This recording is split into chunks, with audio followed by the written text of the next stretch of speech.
All right, today we're going on a mission.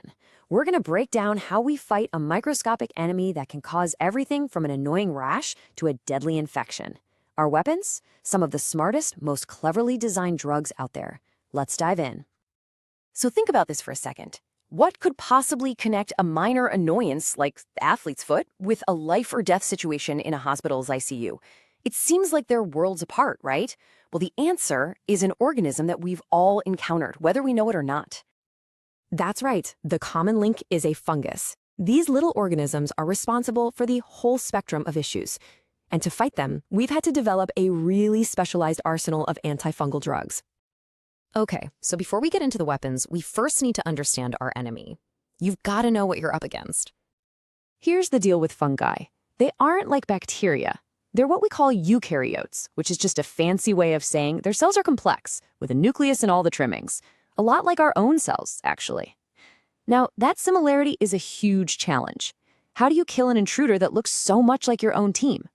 Well, it turns out, hidden in their unique structure are the perfect targets.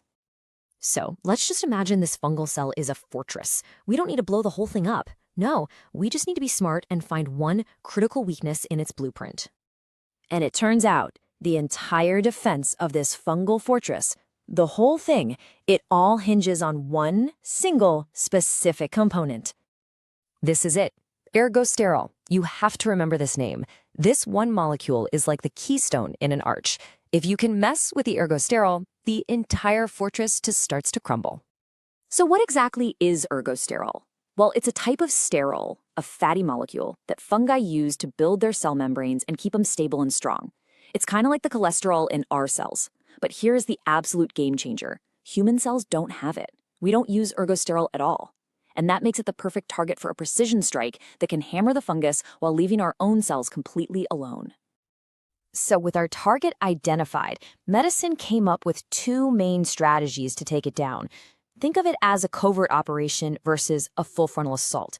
The azoles work by cutting off the supply chain, while the polyenes, they just go in and punch holes directly in the walls. Let's start with the covert mission. This strategy is all about sabotage, crippling the fortress from the inside out without any big loud explosions. You know, the way this attack works is just brilliant. Azoles don't even touch the ergosterol that's already there. Instead, they shut down the factory that makes it. They block a key enzyme. It's got a long name, landisterol 14-alpha demethylase. With that factory offline, the fungus can't produce any new ergosterol to repair its membrane, and the whole structure just weakens and eventually falls apart. So, where do we use these little saboteurs? A helpful way to remember is the mnemonic CAPS. C is for candida infections, like thrush. A is for aspergillosis. P is for pityriasis, a common skin infection. And S is for various systemic fungal infections. But even the sneakiest missions have risks.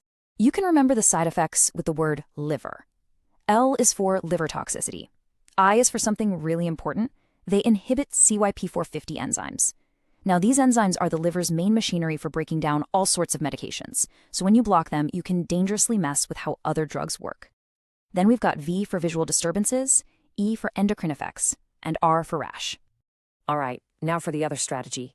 If the azoles are the spies, then the polyenes are the demolition crew. There is nothing subtle about this approach. It is a direct frontal assault on the fortress walls. The mechanism here is just brute force, and it is incredibly effective.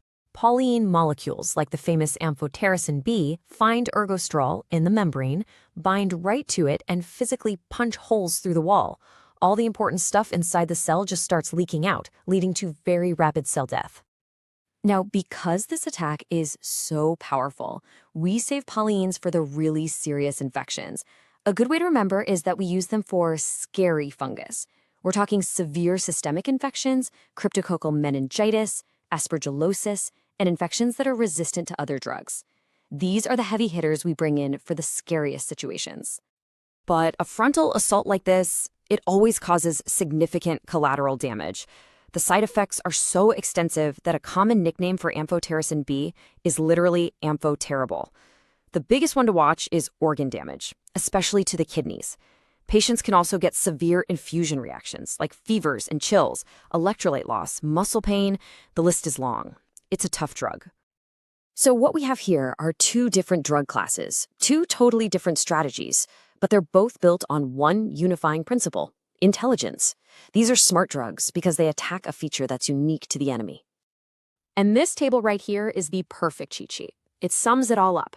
Azoles inhibit the enzyme that makes ergosterol, so they stop the supply. Polyenes bind directly to the finished product, ergosterol, and destroy the structure. Two different jobs, one ultimate goal. And this is really the core takeaway of this entire explainer. The genius of modern antifungal therapy is specificity. By targeting ergosterol, a molecule our own cells don't even have, we can wage a highly effective war on a really tough foe, all while minimizing friendly fire. It is a masterclass in biological warfare. But of course, this war is far from over. Fungi are constantly evolving, building up their defenses, and developing resistance to our best drugs. And that leaves us with a critical question for the future. As the enemy fortifies its walls, what new blueprints will we need to find the next weakness? What will the next generation of fortress-breaching drugs even look like?